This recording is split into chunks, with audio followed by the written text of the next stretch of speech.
There you go. That's working now. Okay. Right. That's all right.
Hello, everybody, and welcome to this meeting of the Overview and Scrutiny Committee. My name is Councillor Jackie Chellin, and I'm Vice Chair of this committee. The meeting has been streamed live to the Cheltenham Borough Council YouTube channel, and please note that, if you ask a question at the we haven't got anybody in here, so I don't need to say that.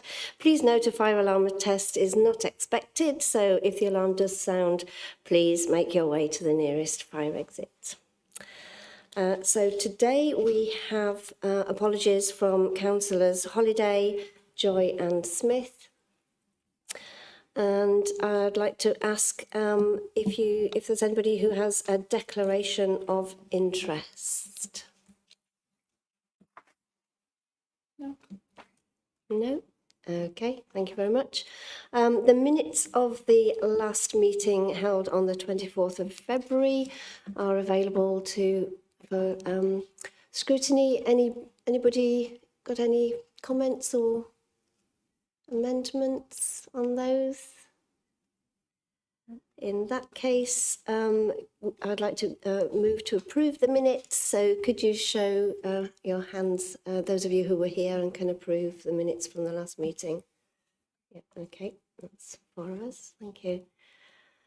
And the next item on the agenda is public and member questions, calls for actions and petitions. We haven't received any of those, so we'll move on quickly to the cabinet briefing. And thank you, Councillor Jeffries, who's the deputy leader. Would you please like to address us?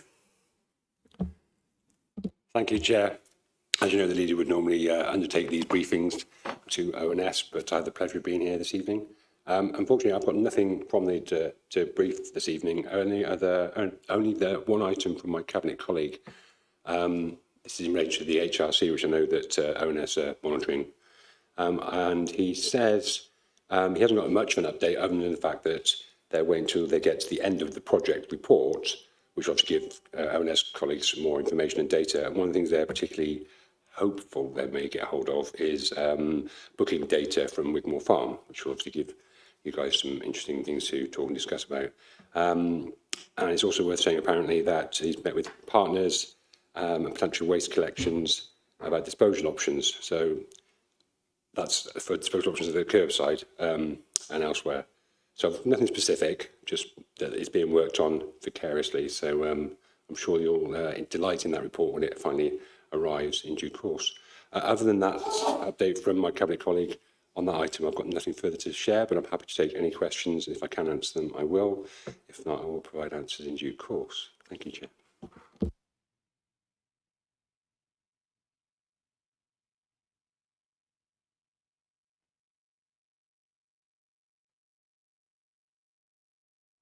Back on this issue. So yeah, thank you for that. And I know Councillor Tailford will be able to keep us up to date too.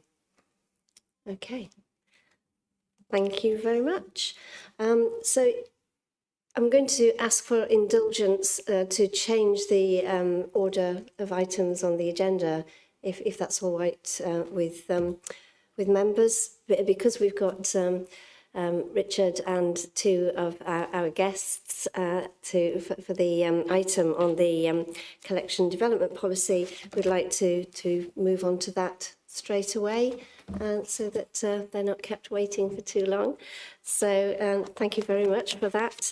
And so I'd like to, I'll let you introduce yourselves, but we have Philippa Turner and Lisa Edgar here as well, along with Richard Gibson. So please tell us more. Thank you, Chair. I'll just say a few words of introduction and then I'll pass on to Lisa and Philippa. So I'm really pleased to be bringing this report to the committee tonight. You know, I think the collections is an incredibly important part of work that the council does and has responsibility for, but it really doesn't get the limelight at all. I probably, you know, the last time you might have looked at it is maybe back in 2019. I'm not even sure whether it came to overview and scrutiny then. But it's an incredibly important part of what the Cheltenham Borough Council is all about. I'm no expert in terms of collections and curatorial work, but Lisa Edgar, who's Head of Culture at the Wilson, and Philippa, who's in the curatorial manager. Yeah. I don't know your but they're the experts. I can answer basic questions, but Lisa and Philippa there have, you know, kindly agreed to come along tonight to answer any sort of more detailed questions you have. We were hoping Martin might be here. Martin is taking the report to Cabinet next week on the 8th of April. I think it's really important from the discussion that we hear what thoughts you have about the collections policy, and then we can report them verbally through to Cabinet next week. As you'll know, the papers have already been published for Cabinet, so we haven't had a chance to kind of capture those in writing, but we'll capture those verbally. So just three things I wanted to quickly touch on. As the report notes, the last collection development policy was agreed by Cabinet in October 29. Best practice suggests that the collections development policy is reviewed every 5 years, so we're just outside of that window. So we're really keen to get this collections development policy approved and, well, through Cabinet and approved, so that we've got that solid basis for the governance of how we look after our collections. And I think Lisa and Philippa will probably talk more about what that means in terms of accreditation. The policy is put in front of you as an interim policy, so for 2 years, for 2025 to 2027. And the reason for doing that is because of Lisa and Philippa's work on the big museum project and how important that will be to engage with our communities so that they themselves have more of a say about the future direction for the museum and how the museum can best showcase the story of Cheltenham. So that's an incredibly important piece of work. And then the collections development policy will be reviewed and rewritten to reflect what that consultation has told us. And thirdly, you know, I just want to say thank you to Lisa and Philippa for all the hard work they do, their patience that they have with us. I think it's a really critical relationship that the council has with the Cheltenham Trust. And we've kind of said to them, there you go, there's 250 items that are, you know, belong to us. You kind of look after them and you make sure that they're looked after with the right levels of governance so that we don't get tripped up in terms of accreditation or any of those potential reputational hazards that we might face. And you two do an amazing job against really difficult constraints. There just isn't that much money around, so we've got financial constraints, the staff capacity issues, but also, as the report will touch on, just storage capacity is a real challenge for those 250,000 items, and how then you keep them and care for them and conserve them in the right conditions to meet all of the standards that we get assessed by. So just a quick thank you to them. But I think that's all I was going to say, just by way of context. I know, Jackie, you had some specific questions which Philippa and Lisa answered, and those have been shared with the papers. So I don't know how you want to play this, Chair, whether you want to hear a few words from Lisa and Philippa, or whether you want to... I'd love to hear a few words from Lisa and Philippa, quite a few. But first of all, I just wanted to say thank you for answering the questions that I posed in advance. And that big museums project is so exciting, isn't it? And that really will influence the policy going forward, and people will feel so engaged in it who've been participating. So yeah, just wanted to say that. Thank you very much. Okay.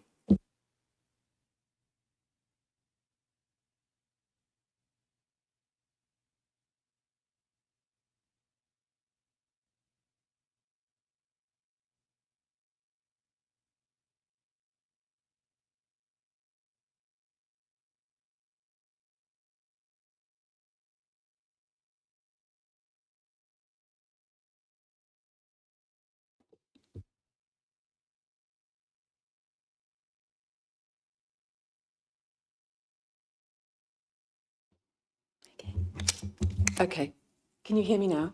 Brilliant, thank you. Sorry about that. Thank you very much for having us. It's great to come to talk to you directly about some of the, some of the really exciting things that we're doing at the museum at the moment. As Richard suggests, I'm Lisa. I lead the museum. Philippa leads on collections and as social history curator. So I wanted just to give you a little bit of context around this very important document and the collection in the museum itself very quickly, so that you can see where we've got to, I think, since 2019, when the last collections development policy was signed off by the council. So since the museum was closed for a short period, or actually quite a long period, 2 years, and reopened in 2022. And since then, we've raised over £1 million to redevelop the museum and to really rethink and renew all of the programmes. And we're really delighted to have now more than double the audience figures, the visitor figures that we had pre-pandemic. We have about 300 visitors a day. And even more than that, I'm proud of the number of participants we have through our learning and engagement programme, which has hit 52,000 in the last year.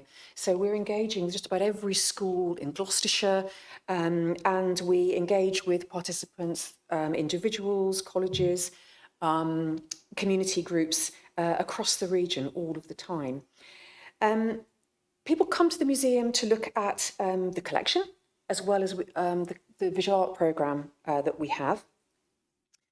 And in addition to that, we have 9 artist studios, so we run a professional development programme for our local creatives, and we have a gallery just dedicated to community participatory work and our local artists as well. So we're doing as much as we can to reinvest in creative communities here in Cheltenham.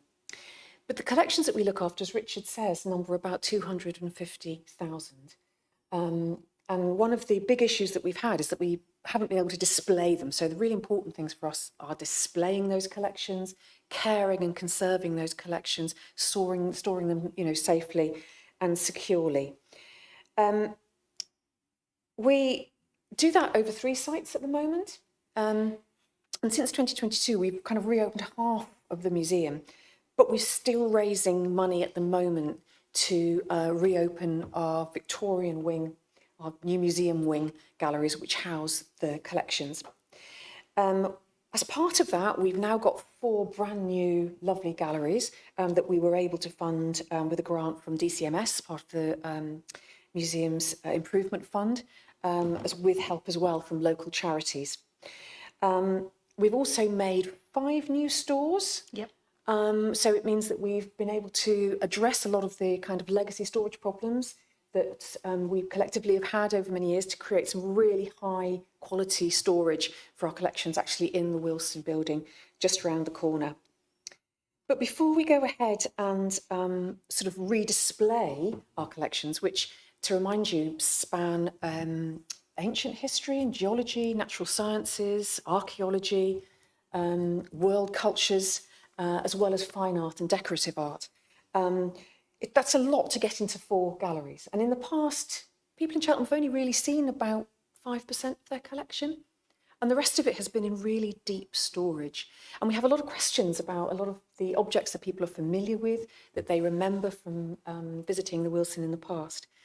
But our job really is to try to make the whole collection into a really dynamic public resource, which is accessible to the people of Cheltenham, is used by the people of Cheltenham, particularly in terms of learning and engagement.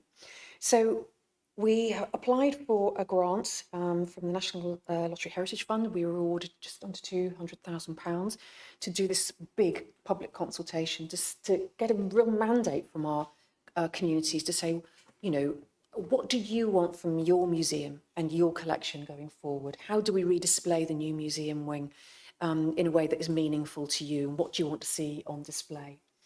And so, as you've suggested, that's ongoing at the moment. We've got a big interactive exhibition at the museum, and we're doing a lot of outreach work across Cheltenham to really engage with as many people who live in the town as we can, to ask that question and provide us with this data and this mandate going forward, which will allow us to think about the future of the museum and the future of the collection. So in the meantime, the Collections Development Policy, which is a critical document for our accreditation, has come up for renewal. And the reason that we're bringing it to you as an interim proposal is to say we've updated it so that we are absolutely certain it's compliant and it meets all of the current standards and regulations around collections management in museums. But that we want to do something more ambitious than that. We want to think about a collections development policy that means something for future generations in Cheltenham and is really informed by our current communities, which is why we're asking you to adopt this for, I think, 2 years. Yeah. And then we want to sort of look at all of the data and the information that comes back from the Big Museum project and present to you a kind of more ambitious forward-facing document, which is about really kind of future-proofing our museum and also making it very strengthening its position in terms of future fundraising and investment, as well as kind of public use and relevance within our communities. So sorry about that little bit of a ramble, but that's hopefully gives you a bit of context about why we're bringing this to you as an interim document today.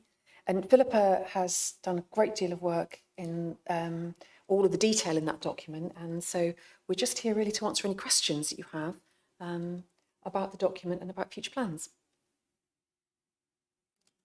Thank you very much for that. There we go. Okay, thank you. So, councillors, questions? Councillor Allen. Thank you, Councillor Chelland. I've got 3 things to mention, but before I do, I just want to say it was great to see this report, and it's quite fascinating to see how much the Wilson has in its collection. And like you said, 5% on public display, which makes me wonder how much is behind storage and how much valuable content, to be honest, which could be up for the public to view. My first 2 points may be fairly self-evident, but I just thought I'd put them on the record just so they're there in the minutes. The first one being that after the consultation, it'd be great to see the policy perhaps informed slightly by the story that emerges. It'd be really good to see how that's been considered and also in how that dictates what collections are being expanded, what's being disposed of, and so on. The second point is that I think there's a lot of good material in the Wilson's collection which could be used for public education. And I know there's something about public education in the report, but actually, if it's maybe not pushing the boat out too much, it'd be great to have a display policy as well, potentially, or a document detailing how display is going to be handled, because I think there's a real opportunity here to show future generations what we've got and what Cheltenham is about. And I think the final thing I want to mention is it's in relation to paragraphs 8.2 and 8.3, which, by the way, I think are fantastic recommendations. I'm very glad to see them in the report. And I know Councillor Cheltenham's questions have already picked up on the topic of decolonisation.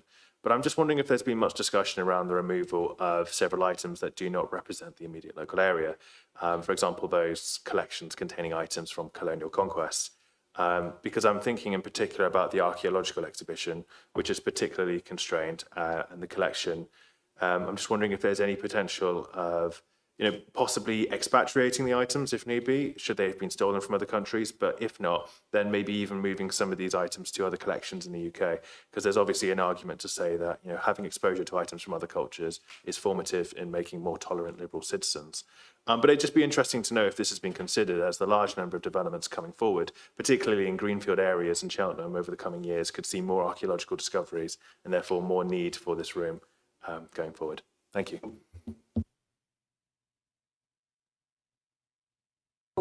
Thank you for those really thoughtful questions. And I think, yes, definitely we should see a display policy included going forward. And I think that's one of the key things that we want to see out of the consultation, is what people want to see on display. And what we hope to do as well is not return to a time where we had permanent displays. And you'll all probably remember the old collections displays, which I think some of them had come probably from about 1980. So they're maybe 50 years or more old. And so was the interpretation. And, what we're setting out to do is create a much more dynamic display policy going forward, so that we see actually a lot of these ideas that you've brought up being reflected in what's on display. So yes, definitely that will be included. In terms of our kind of decolonisation agenda, you'll be familiar, as we are, from that across museums across the UK. It's been a very challenging era to be operating. We are fairly certain, and Philippa might be able to help me with this, that we don't have any objects that are of immediate concern. And we've certainly done a great deal of research, and also we've been under a great deal of scrutiny. Richard will have FOI requests regularly about things like human remains, for instance, sacred objects, and other objects which we have to care for within very, very specific conditions.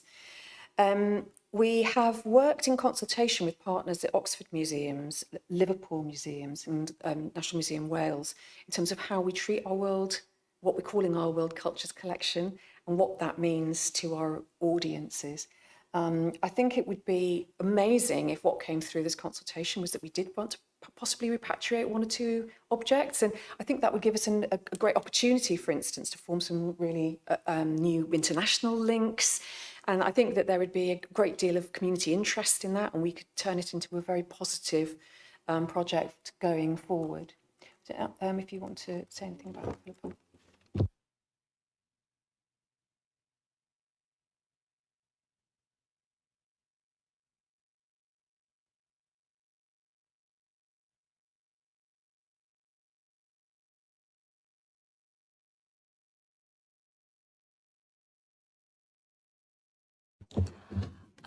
Yes, the only thing I would probably add is that in the test space, which is in our Friends Gallery in the museum, we pose the question about world cultures collections and how people see them fitting into the stories we tell about Cheltenham. So should they sit as like a separate world cultures collection, or are they part of the local history collection? Because a lot of the objects are in Cheltenham because people retired to Cheltenham after living in India or in other parts of the British Empire.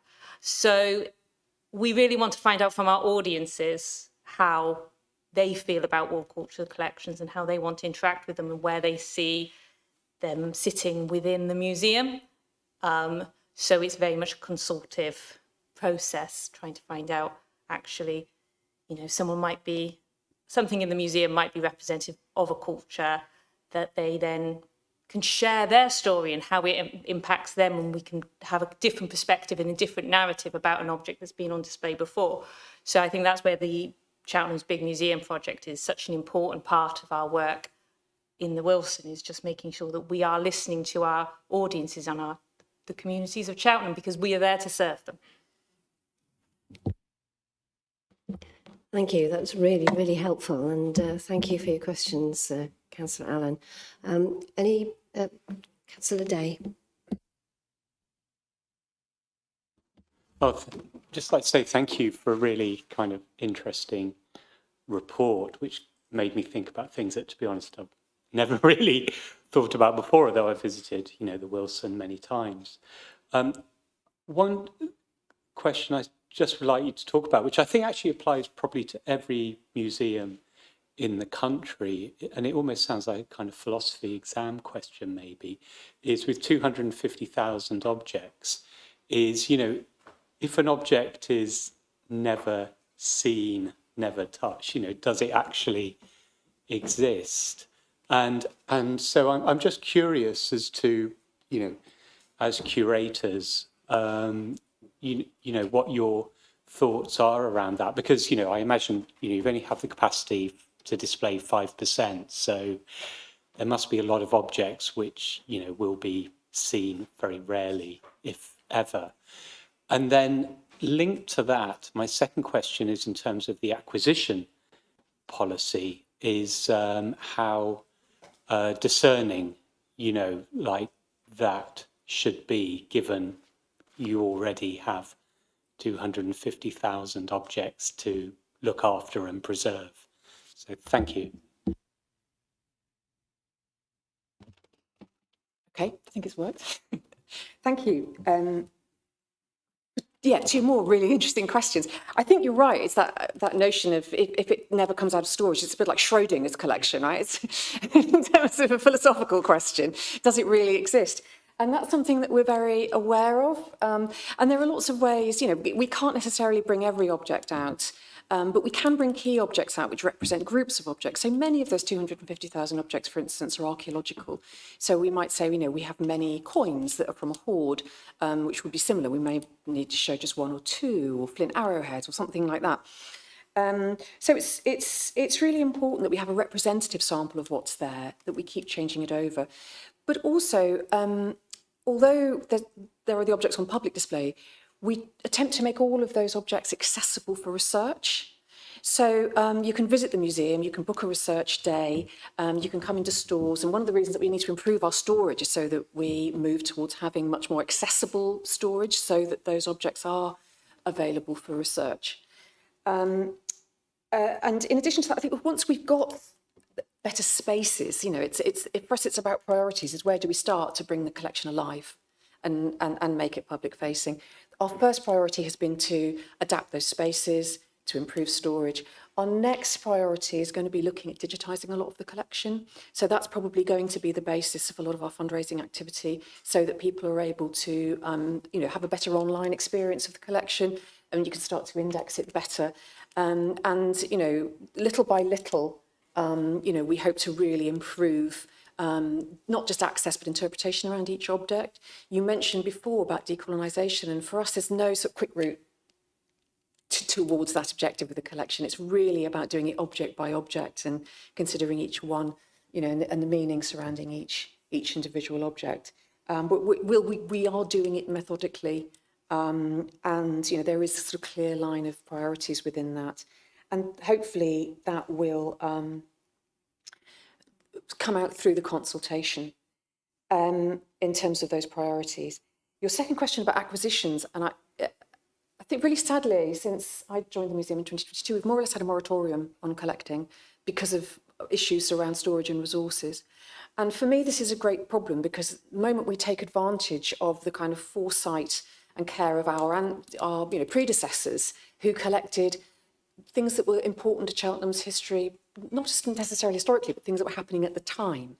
So, for instance, any child coming into the museum can understand key moments in Cheltenham's history, the last two world wars, for instance, how various parts of Regency Cheltenham were built, what people were wearing. They can really get a good sense of of their past heritage through the collection. But because the collection's become very congested, we haven't been doing that job for our future generations. For instance, anybody coming in 20 years' time saying, what was the pandemic like in Cheltenham? Well, we haven't been able to collect that story. So we're trying to make that space and rationalise the collection so that we can move on to a much more ambitious acquisitions policy, so that we can say what's missing from our museum, from our history. One of the big things for me that's missing perhaps is the history of West Cheltenham. We're looking at things like the development of GCHQ, all the amazing social housing projects, and that huge story about how the town expanded and how that affected its relationship with the rest of the world as people, came to live here. There are many, many stories really from the last sort of 30 or 40 years, which I think need to be told. And I think that's another big question that we're asking with the Big Museum project is, what stories do you want to hear, so that we can move forward into collecting things that are relevant to our communities now, and we think, they think will be relevant to future generations. You're welcome. Thank you, Lisa. Yes, and that does make us think as we go forward with the Golden Valley development of keeping track of that as we go along. Yeah, Councillor Pinniger, thank you. Thank you. Yes, I think it's a very solid report. I enjoyed reading it, and I learned so much about museums. I mean, and the different collections you've got, and then categorising them by, social history and the other categories. So the thing that really interested me in there, and is probably for the consultation more than this discussion now, was I was very interested in the sun clearances of the 20th century.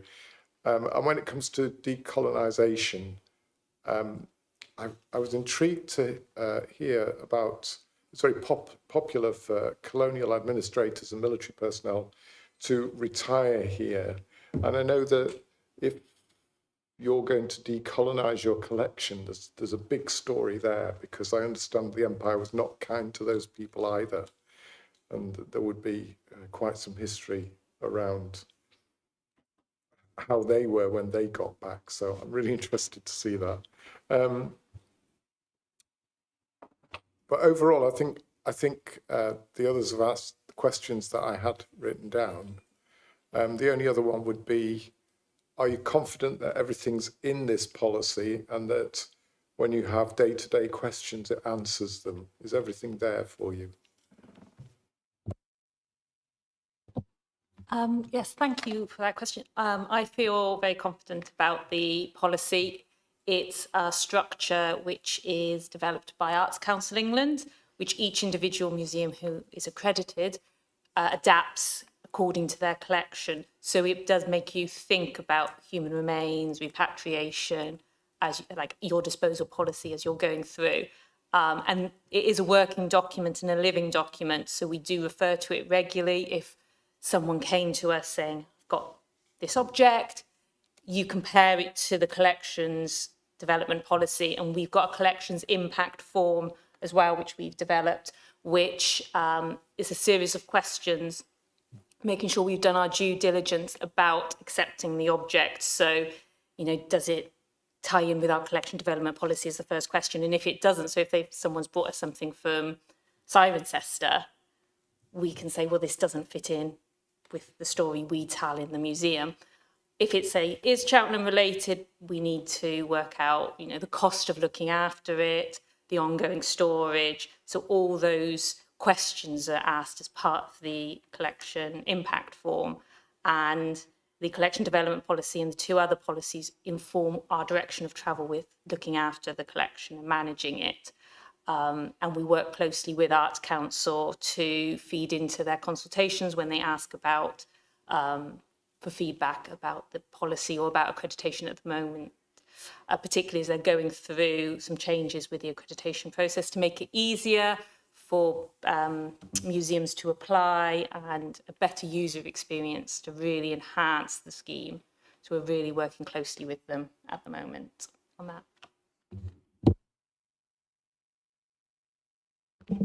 Thank you very much. That's been a really useful discussion, and thanks for your questions. Any further questions or comments? Councillor Horwood, you've arrived and you're the Cabinet Member for Business and Culture. Is there anything else you'd like to say? Thank you. First of all, I had it. I followed the scheduled agenda, which said 6:30. So you were racing through the earlier parts, obviously. First of all, I just want to thank Richard and also Lisa and Philippa for the work they've done on this. I mean, obviously, I'm the figurehead really, but the hard work has been and detailed work has been done. And I found these amazing reports on the detail of the collection absolutely fascinating. And it's a testament to how much amazing stuff we've had dating right back to our Liberal predecessor, Baron de Ferriers, who started the collection and who was a Cheltenham councillor, of course, as well as other things. And I think it is a really sort of strategic approach to the collections, which is absolutely right, and looking at what we can rationalise that really, in a sense, hasn't got much value and isn't that strongly connected to Cheltenham. And that offers the opportunity for us to look forward in a more sort of strategic way. And I'm particularly pleased to have got one small little detail on Tram 21 into the report, which basically acknowledges the fact, if you're not familiar with this was the last tram that was operational in Cheltenham. It's the only one that's been preserved. And it is the size of a double-decker bus. This is not a small object. And the options of either conserving it, in other words, retaining it and stabilising it in its current state of dilapidation, which is expensive enough, let alone conversion, which would be, or getting it back to a sort of a working tram. Neither of those are particularly realistic in the medium term. They would both be fantastically expensive. They still wouldn't resolve the issue of where to put it or how to display it. It's too big for the Wilson, and there is no space for it there. So the recommendation in the report, obviously, is to move towards a position where we will de-accession it from the official collection, subject to a plan that gets it out of storage and actually into a place where it can be seen and where its story can be told. And I have to say, as an occasional student of history, that's one of the most important things I think we should be doing, is actually getting it somewhere, even if it is then converted to other use and is in some secure location but used as, play area or a cafe or something like that. At least it will be out there in public. It will be seen and its story can be told. And it seems to me that would be a good solution. Because simply taking up a vast amount of space in the collection and trying to preserve it in aspic, but as you rightly said, Councillor Day, if it's not seen and if it's going to be there for decades more, what's the point, really? The point of this collection is to be a useful resource and to be something that's accessible to researchers and to the public.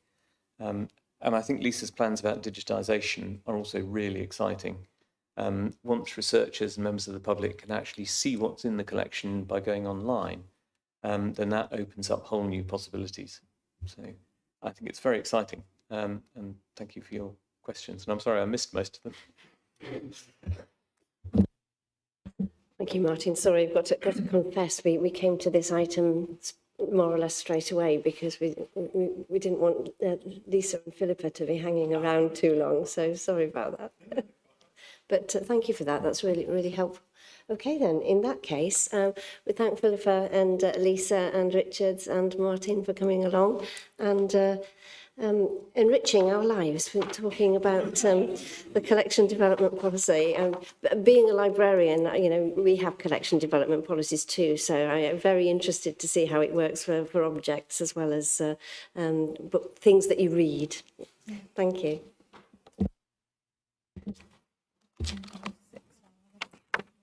Okay, so we'll move on to item 6, which is feedback from other scrutiny meetings attended. So the first one is Councillor Bamford's report on from the Gloucestershire Health and Overview and Scrutiny Committee. And as agreed at previous meetings, we won't have the people who've written the reports here, but if you do have questions for them, we put all their reports in a new team site, and so that that the conversation can continue that way. So just like to point out as well, we've got the Gloucestershire Economic Strategy Scrutiny Committee update from Councillor Orme, and the Gloucestershire Police and Crime Panel update from Councillor Atherstone. So unless there's anything immediate that you want to raise as part of this meeting, if you do have further questions, then please make your way to the team site, and then we can all see the conversation there too. Councillor Allen. So just very quickly, perhaps this is for AOB, but just say if the link to that could be shared via email, that'd be great. If a link to the shared site could be shared via email, that'd be great. Thank you.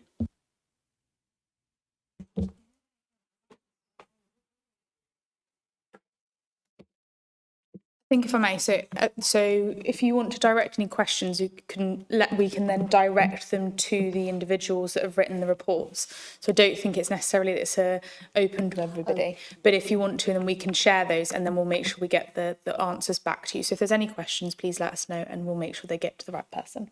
All right, thank you. Sorry, that was my misunderstanding. Middle-edge there. Okay. No, not at all.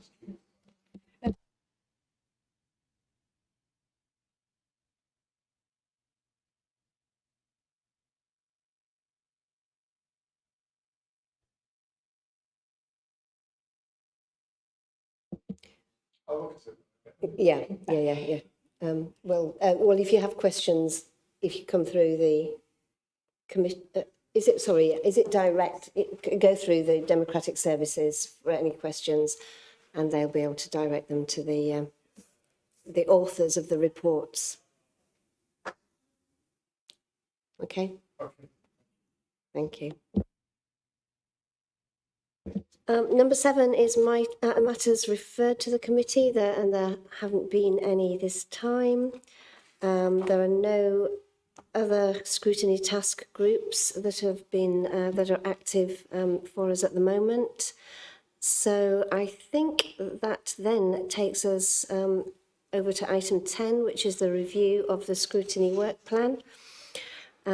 So if you'd like to, and there was a session last week or the week before with members of the committee, so this will be taken those into consideration. Any comments on questions? Councillor Pinnigan. Yes, thank you. I was pleased to see everything in there, so I'm really pleased about that.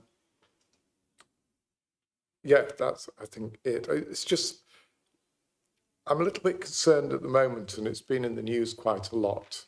We're talking about the safeguarding of women and girls, which is important.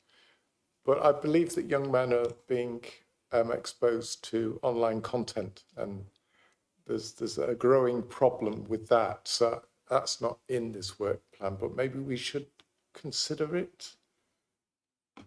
So it's in light of that drama, Adolescence. So there's been a lot of discussion about young men and online influencers. It seems it's quite a problem in society at the moment.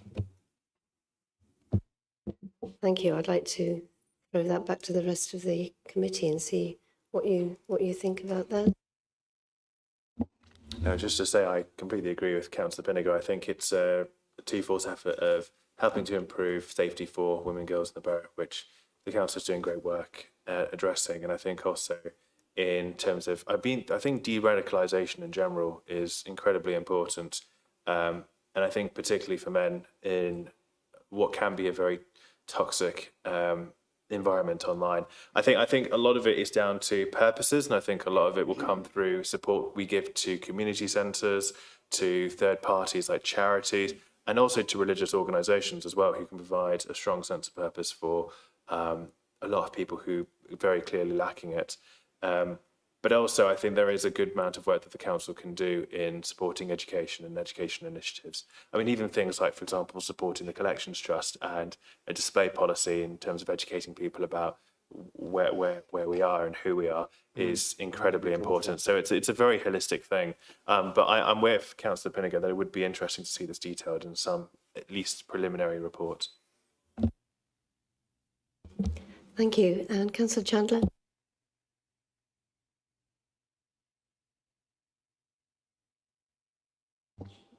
That's it. Just to say that I agree with Councillor Allen and Councillor Pinniger, and it was useful to see in the report from the Police and Crime Commissioner that they are actually going into schools and working with teenagers about that sort of thing, and I think that's a good place to be, but it would be good if we could oversee it, if you like. Thank you. Thank you, yes. Yes. Yeah. To say we could have a briefing note, which obviously could then collectively bring that together a little bit like how Karen's done with the Javelin Park. Okay. Yeah, thank you. Yes, because education and because crime are under different auspices, so the County Council and the Police and Crime Commissioner, that's fine. We can commission a briefing note about that, and so I think that would be really helpful for us to do that, and then yeah, bring that to committee. Yeah, we'll investigate who can provide that for us. But yeah, point taken. I think it's really important, and it's a fantastic segue into the next item, which is the briefing note that has been provided by Karen Watson, the Environmental Partnerships Manager. Again, this is something that we'd asked for some information, and some of it is in the public domain. So she has brought that together for us. So it isn't actually here for discussion tonight, but it's here for you to have read, and I hope that was helpful for you. Yeah, Richard, Councillor Pinniger.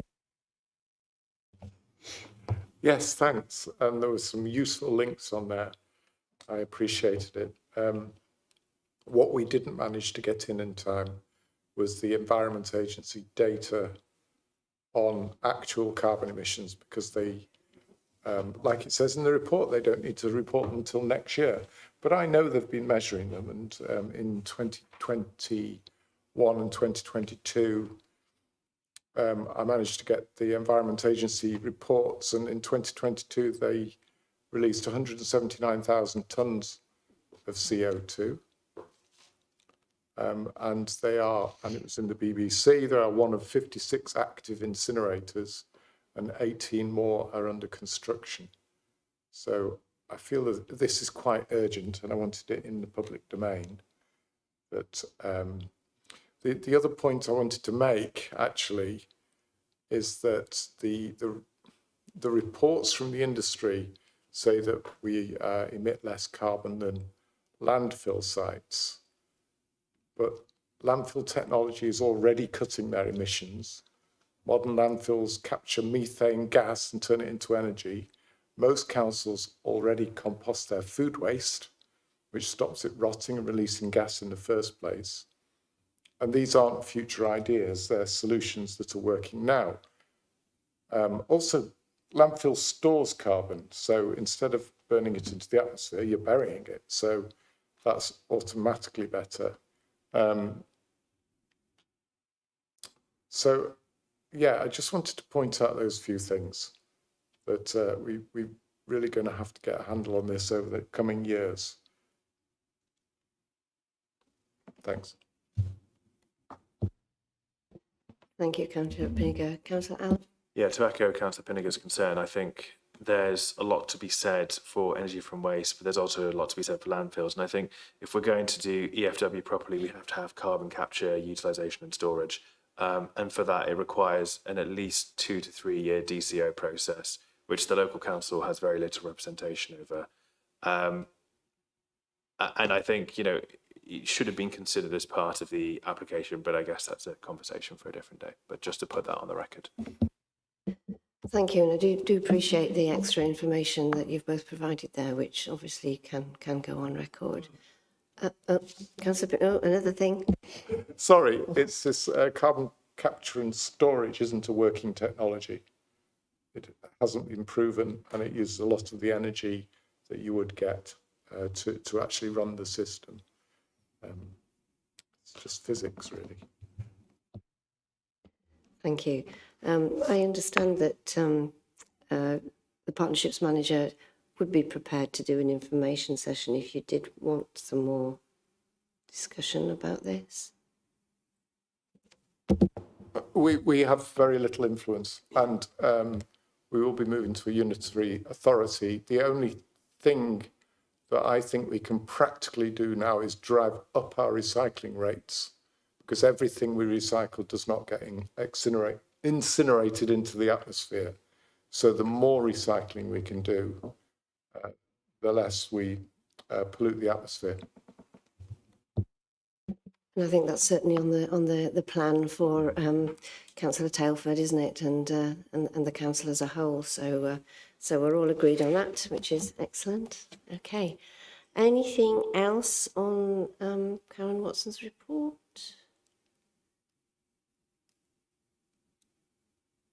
Okay. In that case, I think we have come to the end of the agenda.